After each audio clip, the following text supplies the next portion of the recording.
কবিগুরু রবীন্দ্রনাথ ঠাকুরের লেখা রবিবার। সোমমঙ্গল বুধের আসর, আসে তাড়াতাড়ি। এদের ঘরে আছে বুঝি মস্ত হাওয়া গাড়ি।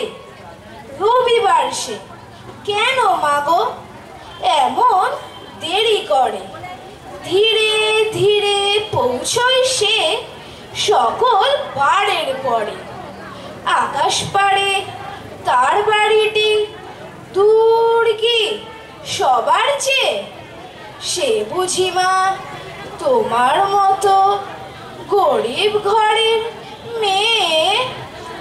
সোমমঙ্গল বুধের খেয়াল থাক বাড়ি জন্যে, বাড়ি ফেরার দিকে ওদের একটুও মন নেই। রবিবারকে কে যে এমন বিষম তাড়া করে, ঘন্টাগুলো বাজায় যেন আধ ঘন্টার পরে।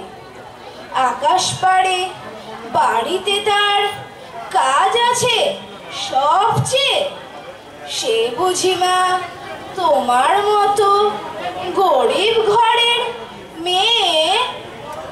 সোমমঙ্গল বুধের যেন মুখগুলো সব হাঁড়ি।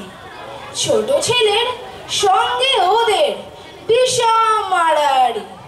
কিন্তু শনির রাতের শেষে যেমনি উঠে জেগে, রবিবারে মুখে দেখি হাসি আছে লেগে। যাবার বেলায় যায় সে কেঁদে মোদের মুখেছে। সে বুঝি মা তোমার মতো গরিব ঘরের মেয়ে। নমস্কার। ধন্যবাদ।